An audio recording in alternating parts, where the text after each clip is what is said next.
Chapter 2. Muli akong nagsali ng tubig sa baso at uminom. Binalik ko na ang pitchel sa ref at hinugasan ang baso. Bumalik na ako sa kwarto para matulog ulit. Ngunit hindi na ako dinalaw muli ng antok. Tuldok. Niva anak, nakahanda na ang almusal mo. Kumain ka muna bago umalis para may laman ang sikmura mo. Tiningnan ko sa salamin ng vanity table si Nanay Feli na nasa pinto.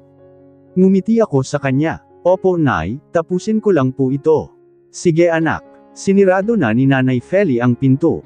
Binalik ko naman ang tingin sa sarili sa salamin at tinuloy ang paglalagay ng maskara. Nang makontento ay tinitigan ko ang mukha at sinukli ang mahabang buhok na bagong gupit at kulay. Marami ang nagsasabi na maganda ako at papasa akong artista o kaya modelo. May taas akong 5'5", maputi at makinis na balat at mahubog na katawan na kinaiinggitan ng lahat. Ang sabi ni Nanay Feli ay kamukha ko si Daddy noong bata pa ako. Pero ngayong dalaga na ako ay si Mommy naman daw ang kamukha ko. Maganda talaga si Mommy dahil mestiza siya at malakas ang dugong Espanyol. Sayang lang at maaga niya akong iniwan. Sila ni Daddy. Mariing naglapat ang labi ko habang nakatitig ako sa sarili sa salamin. Biglang bumigat ang dibdib ko nang maalala si Mommy at Daddy. Parehas silang maagang nawala sa akin at kagagawan yun ng isang taong kailanman ay hindi ko mapapatawad. Bumantong hininga ko at tumayo na. Lipstick na lang ang kulang. Pero mamaya na lang ako maglalagay pagkatapos kumain. Sinipat ko ang sarili sa life-sized mirror. Naka-corporate suit ako ngayon. Dark blue na pencil cut skirt na above the knee at white long sleeve polo shirt na naka-tuck in. Ngayong araw ang unang araw ko bilang trainee sa Romero Investment Corporation. Matagal ko nang pinakahinihintay ang araw na ito. Ito na ang simula ng pagbawi ko sa lahat ng akin na inagaw ni Tita Claudia. Humugot ako ng malalim na hininga at lumabas na ng kwarto. Tuldok. Bumantong hininga si Nanay Feli habang nakatingin sa akin. Bakas ang pag-aalala sa kanyang mukha. Malaki na rin ang pinagbago ng kanyang mukha na puro wrinkles na at halos puro puti na rin ang buhok. Sa totoo lang nagdadalawang isip ako na iwan ka dito sa Manila, anak. Nag-aalala ako sa'yo, pero wala naman akong magagawa kung ito ang gusto mo. Hinawakan ko ang kamay ni Nanay Feli. Huwag na po kayong mag-alala, Nay. Wala pong mangyayaring masama sa akin dito sa Manila, hindi mo masasabi yan Niva anak. Iba ang Manila sa Pangasinan. Narito ang lahat ng krimen. Bukod pa doon ay narito si Claudia bumantong hininga ako. May bumainggong galit sa dibdib ko sa pagkabanggit ni Nanay Feli kay Tita Claudia. Ganito lagi ang nararamdaman ko sa tuwing may isip o mababanggit ang pangalan ng demonyong tiyahin. 10 taon na ang lumipas, Nay. Ang alam ng lahat lalo na ni Tita Claudia ay patay na ako. E paano kung mag-cross ang landas nyo? Maliit lang itong Manila, Niva. Paano kung makilala ka niya? E di maghahay ako sa kanya. Nakangising biro ko. Sumanghap si Nanay Feli at namilog ang mga mata. Huwag kang ang magbiro ng ganyan Niva at ako'y ninenervyos na. Ayoko lang na mapahamak ka ulit sa kamay ni Claudia. Iba ang takbo ng utak ng kriminal na yun. Inakbayin ko si Nanay Feli. Alam ko po yun, Nay. At hindi ko naman po hahayaan na mapahamak ako ulit. Magdudoble, ingat po ako. Hay, kung bakit ba naman kasi ay dito mo pa sa Manila gustong magtrabaho. May mga mapapasukan namang mga kumpanya sa Pangasinan. Siyempre ate, iba naman dito sa Manila. Isa pa sa Romero Investment Corporation siya mag-wo-work. Abal napakalaking opportunity nun. Marami ang nangangarap na makapasok at makapag-work sa Romero Investment Corporation. At doble ang kikitain ni Niva doon kesa sa mga kumpanyang mapapasukan sa Pangasinan. Singit ni Ante Val, ang binabae at beautician na bunsong kapatid ni Nanay Feli. Alam ko. Inaalala ko lang siya lalo pa at napakaliit ng Manila. Malaki ang tayensa na magkita sila ni Claudia. Sa tingin ko di na makikilala ng bruhang yun si Niva kung sakaling magkita sila. 10 taon na ang nakakalipas at nag-iba na rin ang mukha ni Niva. Mas lalo siyang gumanda. Tumingin sa akin si Anteval at tinaas-taasan ako ng kilay. Natawa naman ako, o siya, wala naman akong magagawa. Gusto ko rin sanang manatili dito sa Manila para samahan ka. Pero walang mag-aasikaso ng mga palaisdaan natin doon. Huwag kang mag-alala, ate. Ako ang bahala kay Niva. Siguraduhin mo lang Val, ha? Bumaling sa akin si Nanay Feli at matiim na tumingin. Bakas pa rin ang pag-aalala sa kanyang mukha. Tutol na tutol siya sa pagbabalik ko dito sa Manila dahil natatakot siya na makita at makilala ako ni Tita Claudia. Pero ito na ang tamang panahon. Hinatid muna namin ni Ante Val si Nanay Feli sa terminal ng bus. Takot na bilin pa ang iniwan niya sa akin bago siya sumakay. Saka naman ako sumakay ng taxi papunta sa kumpanya na papasukan ko. Ito ang umpisa ng pagpasok ko sa baluarte ng kalaban. Heto po ang bayad. Inabot ko sa taxi driver ang bayad ko sa pamasahe at bumaba na. Tumingala ako sa matayog na building na puro salamin. Narito na ako sa compound ng Romero Investment Corporation Office. Ang isa sa tanyag na kumpanya sa buong bansa. Bukod sa matayog na building na nasa harapan ko ay meron pa yung dalawang building na extension na mas mababa na paaba. Puro din yun salamin at nakakasilaw kapag tinatamaan ng sinag ng araw. Humugot ako ng malalim na hininga at naglakad na papasok sa entrance ng malaking gusali. Binati ako ng 4 na security na naroon. Matamis ko naman silang nginitian. Taas noo at confident akong naglakad palapit sa reception area. Naglilikha pa ng tunog ang takong ng black round 2 pump stiletto ko sa bawat hakbang ko sa may kantab na marmol. Hi! Good morning! Bati ko sa dalawang receptionist. Good morning ma'am. What can we do for you? Magiliw na bati nila at ngumiti din ngunit pa-imple akong hinagod ng tingin. I am the new trainee sa secretary office. Nilapag ko ang maliit na papel sa ibabaw ng wooden counter. Nagtinginan naman ang dalawang babae at sabay pang nagtaas ng mga kilay. New trainee pala. Akala ko naman client. Saad ng isang receptionist na tila disappointed. Kinuha niya ang maliit na papel at nakausli ang labing nagpipindot sa keyboard ng computer. Hindi ko na lang pinansin ang maasim na patutsyade niya at mas tinamisan ko na lang ang ngiti. Simula sa araw na ito ay dito na ako magtatrabaho. Kaya dapat makasundo ko rin ang mga empleyado dito.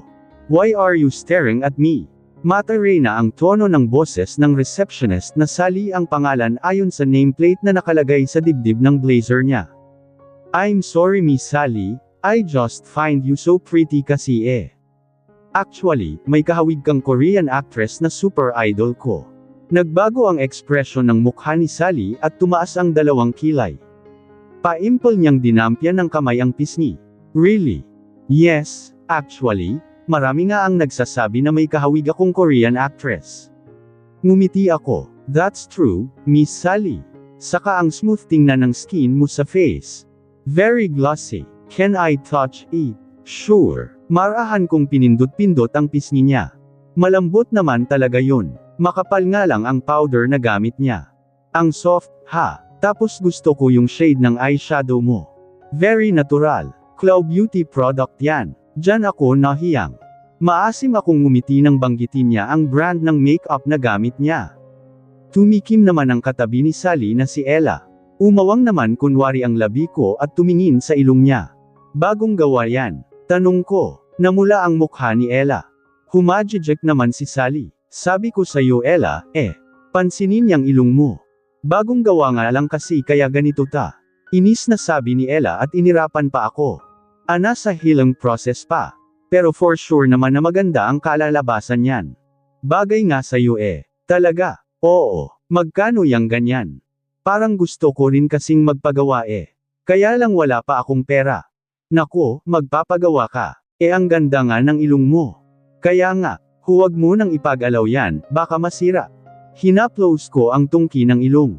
Talaga, hindi ba masyadong matulis? Hindi, sakto lang. Mas matulis nga yung ilong ni Ella Ani Sally sabay tawa. Sumimangot naman si Ella. Excuse me, miss. Natigilan kami sa pag-uusap nang may lumapit na may edad na lalaki. Agad naman yung inas-ikaso ni Ella. Miss, akyat ka na sa secretary office. Antag sa akin ni Sally. Thank you, Sally. You're welcome. What's your name again? Niva. Niva Rosal, okay. Nice to meet you Niva and welcome to Romero Investment Corporation. Chika ulit tayo pag may time. Sure. Thank you, Sally. Ngumiti ako sa kanila ni Ella at tumalikod na. Bumantong hininga ko at inikat ang mata. Mukha namang mabait ang dalawang receptionist pero mukha ding plastic. Makiki-ride on na lang ako sa kanila. Mataman akong nakikinig kay Miss Wilma habang dinidiscuss sa akin ang mga dapat kong gawin. Matagal na siyang empleyado ng kumpanya. Secretary pa siya ng founder ng Romero Investment Corporation at ngayon ay ang anak na ang boss niya. Ngunit magre-retired na siya kaya naghahanap na ng kapalit niya. Maswerte namang ako ang napili niya sa dami ng aplikante. Mukhang na-impress siya sa akin nung in-interview niya ako. How old are you again, Miss Rosal? 22, ma'am. Batang-bata ka pa nga at fresh graduate pa. Ngumiti ako. And thank you ma'am for choosing me. Sa dami po ng aplikante na maganda din ang background at may mga experience pa pero ako po ang napili nyo. Salamat po. In-adjust ni Miss Wilma ang suot na salamin at ngumiti. Noong una ko siyang nakaharap ay mukha siyang masungit at istrikto kausap. Mabusisi din siya kung magtanong. Actually ang mga gaya mo talaga ang hinahanap ko na papalit sa akin. Fresh graduate at wala pang karanasan pero willing matuto. Mukha ka rin namang matalino. Gustong-gusto ko po talagang magtrabaho dito sa REC. Nag-aaral pa lang po ako ay ito na po ang pangarap ko. Kaya gagalingan ko po at lagi kong tatandaan ang mga turo nyo. That's good. Fresh graduate din ako noong unang pasok ko dito sa kumpanya bilang secretary ni Senior Damian. Siya din ang pumili sa akin noon. Dahil fresh graduate ay nangangapa pa ako pero unti-unti din akong natuto. And look, 30 years na ako dito sa kumpanya at kabisado na ang lahat ng pasikot-sikot dito sa kumpanya. Hindi sa pagmamayabang but I am one of the most trusted employees here in the company. Namit ko na ang lahat ng mga important clients ng kumpanya. Lagi akong kasama sa mga important meetings mula noong si Senior Damian pa ang boss ko hanggang ngayong si Sir Marcus na. Ayaw ko sanang iwan itong kumpanya pero hindi naman pwedeng dito ko nalang gugululan ang buong buhay ko. May naghihintay sa aking bagong buhay sa Amerika kasama ang mga kapatid ko. Kung ganon ay magmi-migrate na pala siya sa Amerika. Good timing talaga na siya pala ang papalitan ko bilang secretary. Napakalapit ko sa target ko. And about Sir Marcus, uunahan na kita. Mas istrikto siya kesa kay Senior Damian and he is very perfectionist too. But generous naman siya at nagbibigay ng bonus kapag nakitang maganda ang trabaho kaya do your best. Ngumiti ako at tumango. Yes po ma'am. Interesado akong marinig ang lahat ng sasabihin ni Miss Wilma tungkol sa magiging boss ko na asawa ni Tita Claudia. Gusto kong malaman ang lahat ng tungkol sa kanya. 8:00 ng umaga regular na pumapasok si Sir Marcus. Kailangan by 7 ay narito ka na. Huwag mo nang hintayin ang utos niya at dalhan mo siya ng mainit na kape. Black coffee, no sugar. Ay latag mo rin sa kanya ang mga appointments niya ng buong araw. Panay ang tango ko habang sinusulat sa dala kong notes ang nga sinasabi ni Miss Wilma para hindi ko makalimutan. At doon naman tayo sa bawal. Tumingin ako kay Miss Wilma. Private na tao si Sir Marcus. Ayaw niya na pinakikialaman ang mga personal na gamit niya maliban na lang kung may pahintulot niya. Yun lang naman. Tumango ako at muling nagsulat sa kwaderno. And one more thing. Muli akong nag-angat ng tingin kay Miss Wilma. Matiim ang tingin niya sa akin at sinuyod pa ako ng tingin mula ulo hanggang paa. May boyfriend ka ba? Nagtaka ako sa klase ng tanong ni Miss Wilma. Pero sumagot na rin ako. Wala po, ma'am. Sa totoo lang masyado kang maganda at nakaka-worry. Kumunat ang noo ko. Bakit po, ma'am? Dahil selosa si Ma'am Claudia, ang asawa ni Sir Marcus. Umawang ang labi ko at humigpit ang hawak ko sa ballpen. Ayaw niya nang may babaeng lumalapit kay Sir Marcus lalo na kasing ganda at bata mo. Baka pag-initan ka niya. But anyway, gawin mo lang ng tama ang trabaho mo. Wala naman siyang say dito sa kumpanya. Si Sir Marcus pa rin ang masusunod. Ngumiti ako at tumango. May bago akong nalalaman sa mga sinasabi ni Miss Wilma tungkol kay Tita Claudia. Selosa pala siyang asawa. Pues, humanda na siya sa paparating na bagyong Niva. Ang bagyong wawasak sa kanya. Napaupo ako sa pasimano ng maliit na terrace habang nakatingin sa mga batang naglalaro. Gabi na pero nasa lansangan pa rin sila. Masaya silang naglalaro at nagtatawanan. Wala silang ibang iniisip kundi puro kasiyahan lang. Inosente pa ang kanilang mga isip at wala pang inaalalang mga problema. Kagaya din nila ako noon. Wala rin akong ibang iniisip kundi makipaglaro sa ibang nga bata at magsaya. Pero maagang inagaw sa akin ang kasiyahan ko bilang bata. Sa edad na 12 ay naging magulo at madilim ang buhay ko. At hanggang ngayon ay dala-dala ko pa rin yun. Hindi ako makakawala sa bangungot ng kahapon hanggat hindi ko nakukuha ang hustisya para sa akin at sa pamilya ko. Hanggat nakikita ko si Tita Claudia na masaya at nagpapakasasa sa yaman na kinuha niya mula sa akin. Tumiimbagang ako at kinuyam ang kamao. Ngayong nakapasok na ako sa kumpanya ng asawa ni Tita Claudia ay tuloy-tuloy na ang plano ko. Magsisilbi akong anay na unti-unting sisira sa kanya. Niva, kakain na tayo. Halika na, tawag sa akin ni Ante Vala. Opo Ante Val, papasok na. Bumaba na ako sa pasimano at pumasok na sa bahay. Kamusta naman ang training mo sa kumpanya? Nahihirapan ka ba? Tanong ni Ante Val sa gitna ng pagkain namin. Ayos lang naman po, Auntie. Carrie naman po, sabi ko habang nilalantakan ang ulam naming ginisang ampalaya na may itlog. Noong bata ako ay hindi ako kumakain nito dahil mapait. Ngunit simula nang mapunta ako sa poder ni Nanay Feli ay natuto na rin akong kumain nito. Ganon talaga sa umpisa, mangangapa ka, pero matalino ka naman kayang-kaya mo yan. Tapos pakitaan mo ng charm ang boss mo para laging mabait sa'yo. Payo pa ni Ante Val na ikinatawa ko. Walang alam si Ante Val lalo na si Nanay Feli sa mga plano ko. Ayokong malaman nila dahil ayokong madamay sila. Malaki ang utang na loob ko sa kanila dahil sila ang kumupkup sa akin lalo na si Nanay Feli. Kung hindi ako sinundan noon ni Nanay Feli at nakitang tinapon ni Tita Claudia ang walang malay kong katawan sa dagat ay malamang tuluyan na nga akong namatay.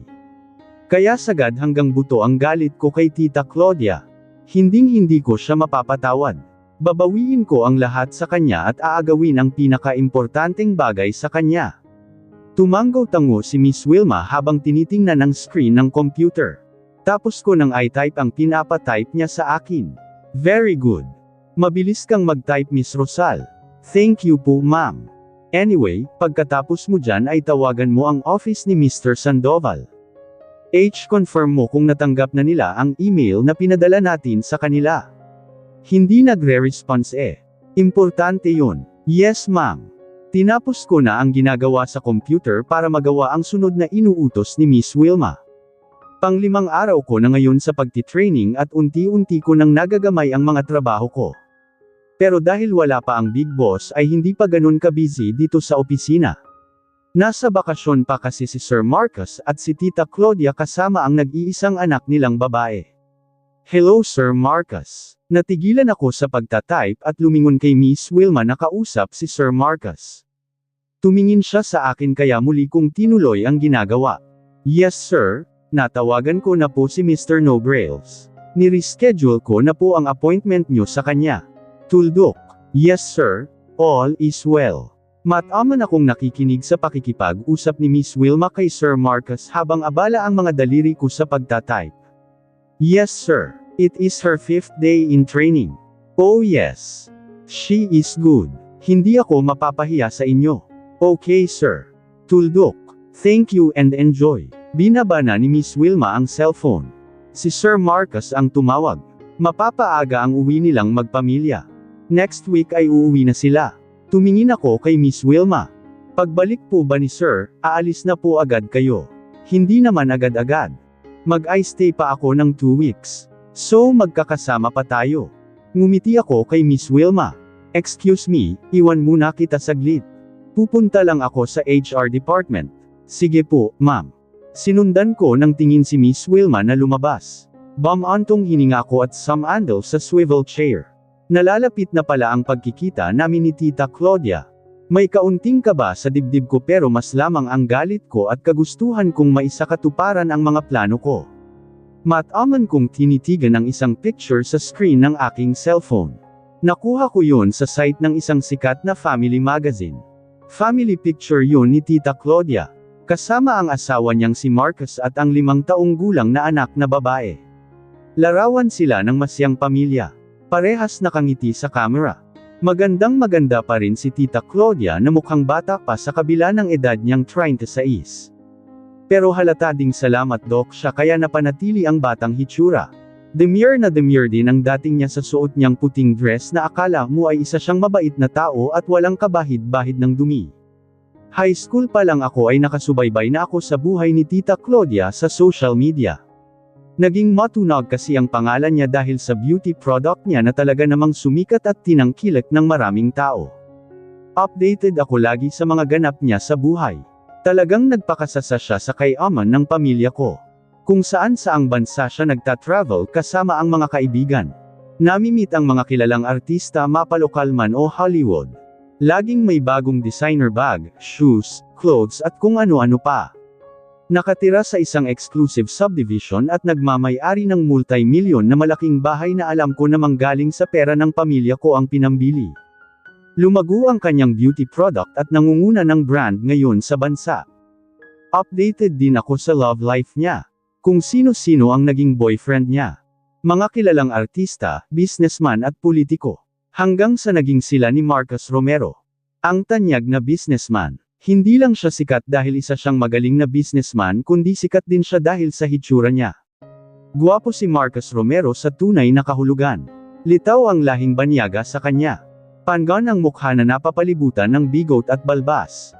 May matangos na ilong at manipis na mamula-mulang labi at malalim na mga mata na kulay kape. Matangkad din ang lalaki at may matipunong pangangatawan. Maraming kababaihan ang naiinggit kay Tita Claudia. Tinagurian nga siyang babaeng pinagpala sa lahat. Successful ang kanyang business at may asawa pang gwapo at mayaman. Sabi nga niya sa mga interview na kontento na siya sa pamilya niya at mahal niya ang asawa at anak niya. Mapait akong ngumiti. Ganito din kami dati. Ako, si Mommy at si Daddy. Masayang masaya kami noon. Marami kaming pictures na magkasamang tatlo na masaya. Hanggang sa dumating si Tita Claudia sa buhay namin at ginulo ang lahat. Sinira niya ang pagsasama ng Mommy at Daddy ko. Inagaw niya sa akin ang lahat. Tumiimbagang ako at nanalim ang tingin sa nakangiting mukha ni Tita Claudia. Nalalapit na ang pagbagsak mo Tita Claudia. Unti-unti kitang huhuberin ng maskara sa madla. Ipapakita ko sa kanila ang tunay na kulay mo. Babawiin ko ang lahat ng kinuha mo sa akin. Honey, yes parang nababaliw na ungol ni Claudia na bakas sa mukha ang sarap. Tirik na tirik din ang kanyang mata at halos puti na lang ang nakikita. Mas sinagad ko pa at binilisan ang bawat bayo ko sa kanyang basang-basang lagusan. May kakaiba ngayon sa perlas niya. Parang sumikip. Siguradong may ginawa na naman siya sa katawan niya. Napabuntong hininga ako habang umuulos. Malapit na akong mag-release daing ko sabay bayo ng sagad na sagad kasunod nun ang pagsabog ng aking katas sa kanyang loob. Naramdaman ko rin ang mainit na katas ng asawa na bumalot sa aking kargada.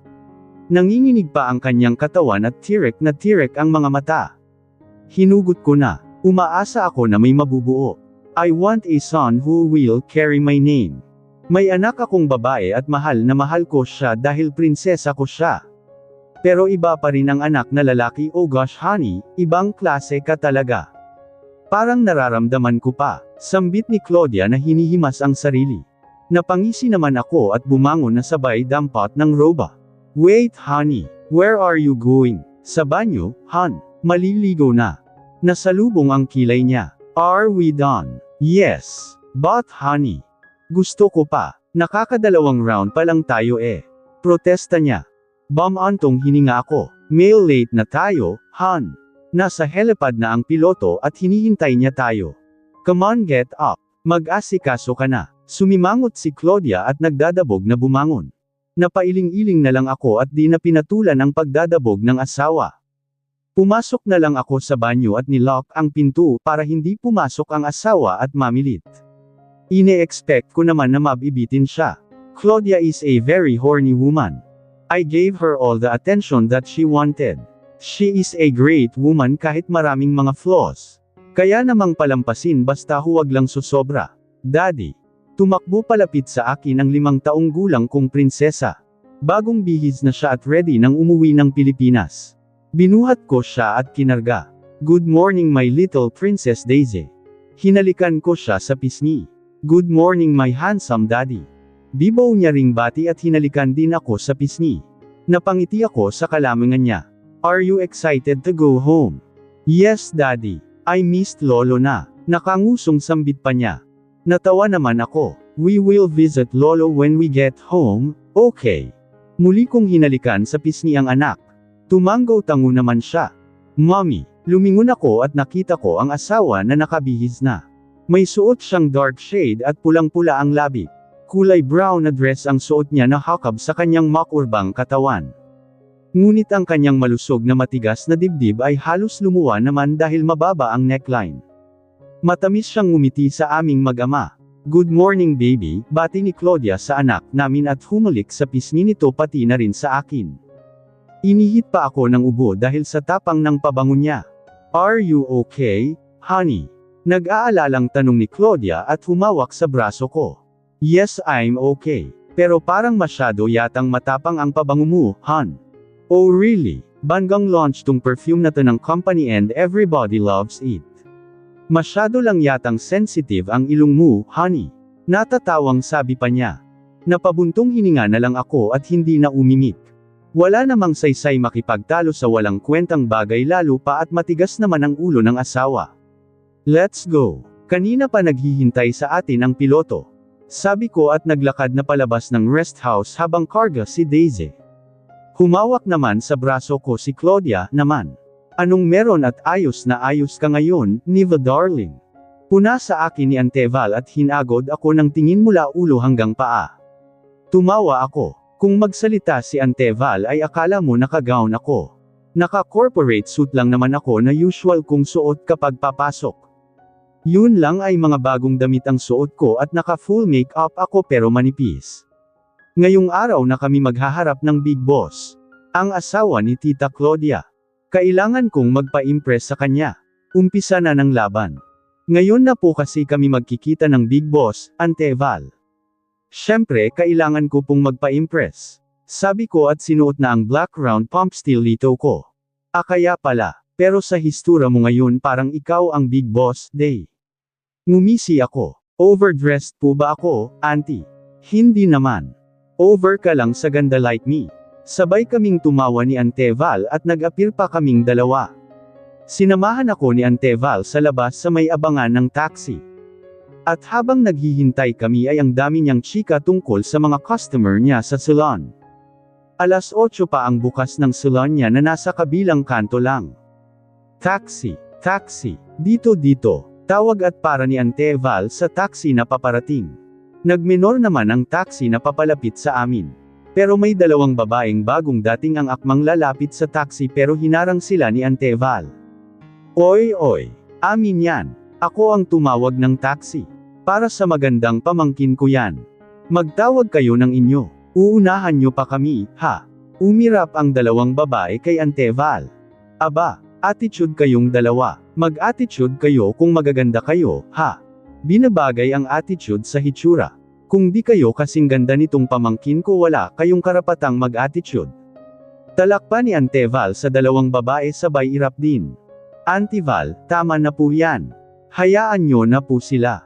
Saway ko na dahil pinagtitinginan na kami ng mga taong dumadaan. Sila hayaan nyo na po. Nandito na ang taxi. Sasakay na po ako. O siya, mag-iingat ka. Nagbeso kami ni Anteval at sumakay na ako sa likod ng taxi. Nagbabay pa siya sa akin.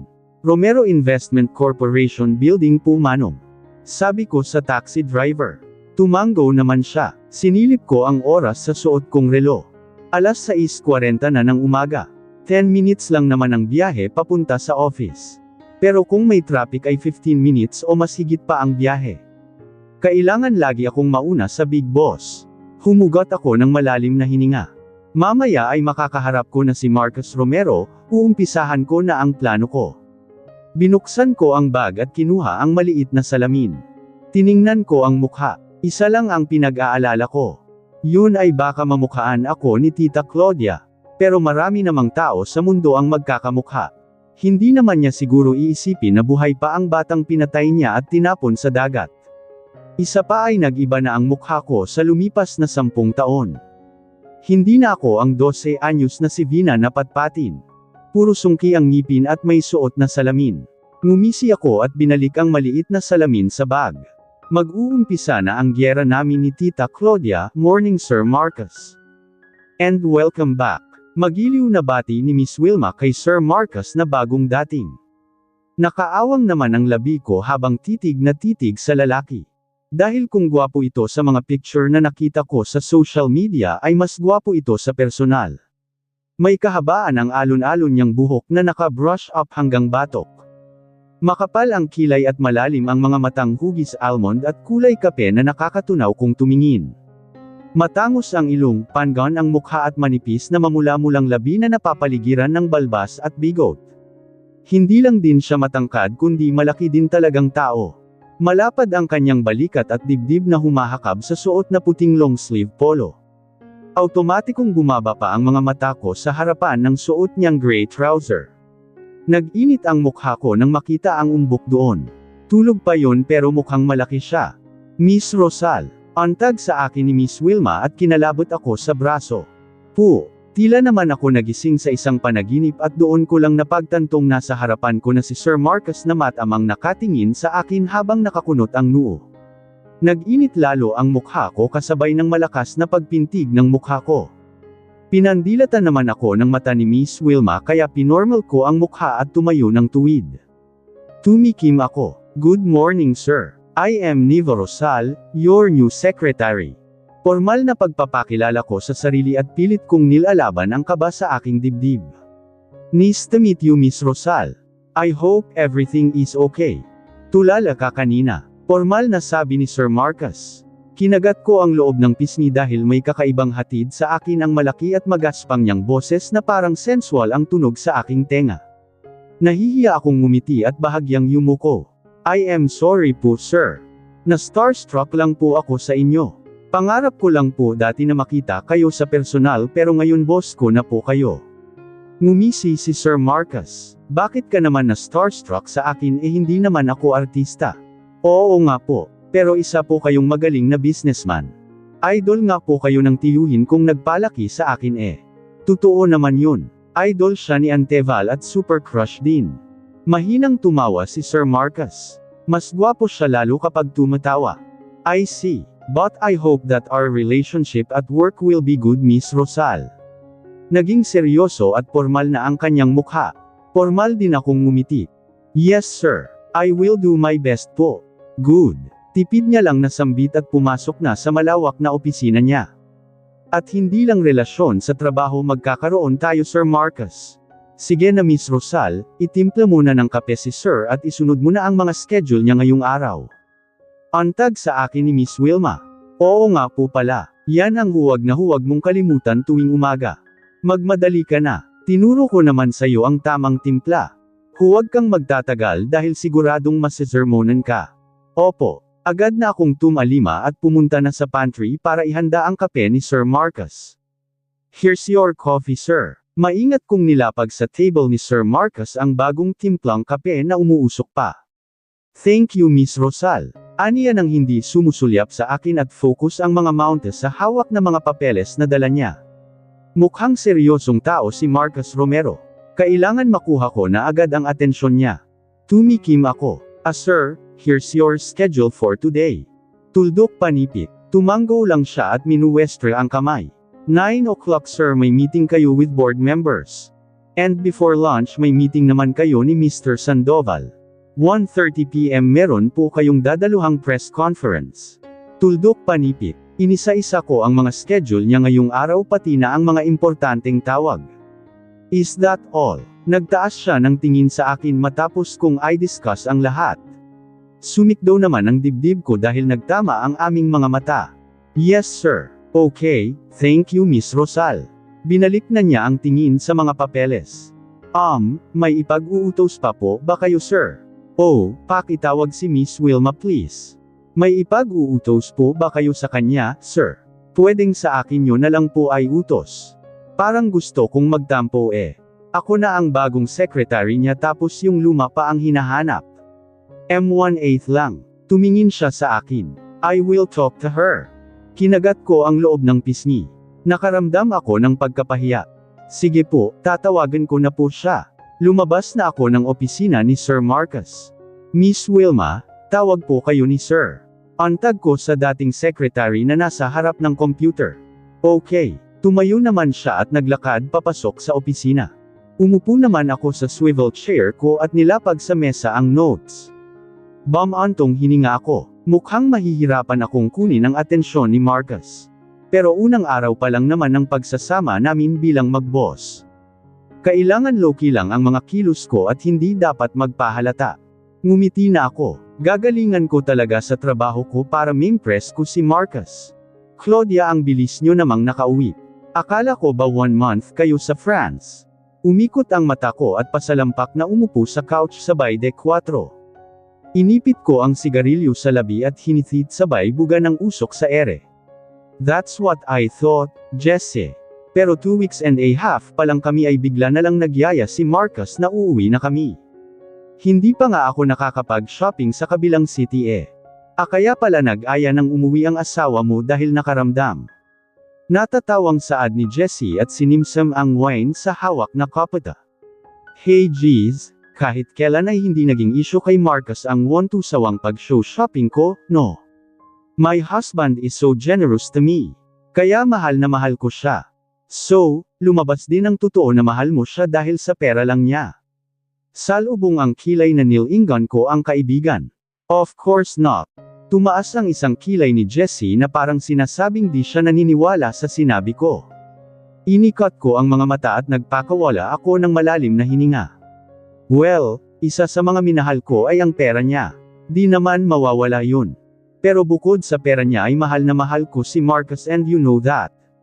Marami na akong kabaliwang ginawa just to win his heart at alam na alam mo yan, Jessie. Of course, alam na alam ko yan dahil naging partner in crime din tayo sa kabaliwan mo. Sabay kaming tumawa ng magkaibigan. Dinampot ko ang kopete ko at piningki sa kopete niya. Anyway, magbalik tayo. Bakit nga ba napauwi kayo agad? Muling umikot ang mata ko at hinithit ko ang sigarilyo. It's about business. You know naman Marcus, hindi maiwan ng matagal ang kumpanya. Hindi ko rin tuloy maiwasang isipin minsan na baka may babae na siya doon. Nagngingit-ngit ang dibdib ko sa isiping baka nga may ibang babae ang asawa. Kapag nagkataon na meron talaga ay mata lang ng babaeng yun ang walang latay. O hayan ka na naman sa kapreningan mo. Kaya kayo nag-aaway ni Marcus eh. Bumantong hininga ko at tinaktak sa ashtray ang abo ng sigarilyo. Hindi ko lang mapigilan na mag-isip ng ganung bagay, geez. Kahit 6 years na kaming kasal ni Marcus ay marami pa ring babae ang umaali-aligid sa kanya. Iniingatan ko lang ang akin. Wala ka bang tiwala kay Marcus? Siyempre meron. Pero sa mga babaeng nasa paligid niya, wala. Sigurista ka talaga Claudia, kung sa bagay, pinaghirapan mo namang makuha si Marcus. Of course. At hindi ko na siya pakakawalan pa. Muli kaming nagtawanan magkaibigan. Mommy. Nilingan ko ang anak, yes baby. Mommy, can you fix this, please? Nakanguso niyang inabot sa akin ang Barbie doll niyang natanggal ang sapatos. Bumantong hininga naman ako at kinuha ang Barbie doll at ang maliit na sapatos nito. Sinubukan ko yung isuot sa paing manika pero hindi ito masuot at masikip. I can't baby, ipagawa mo na lang yan kay Yaya. Sabi ko at binalik sa anak ang manika. Ngunit lalo namang nanghaba ang nguso niya. But mommy, ikaw po gusto ko eh. Malambing niyang sabi. Tumaas ang kilay ko. Medyo naiinis na ako sa makulit na anak. I can't nga, don't you understand me? Hindi siya umimik at nakatingin lang sa akin. Hay nako, ako na nga. Come here Daisy. Sininang na lang mag-aayos niyan. Tawag ni Jessie sa anak ko. Lumapit naman si Daisy at inabot ang manika at sapatos na maliit kay Jessie. Inayos naman yun ng huli. There it is. Matagumpay namang naisuot ni Jessie ang maliit na sapatos sa manika.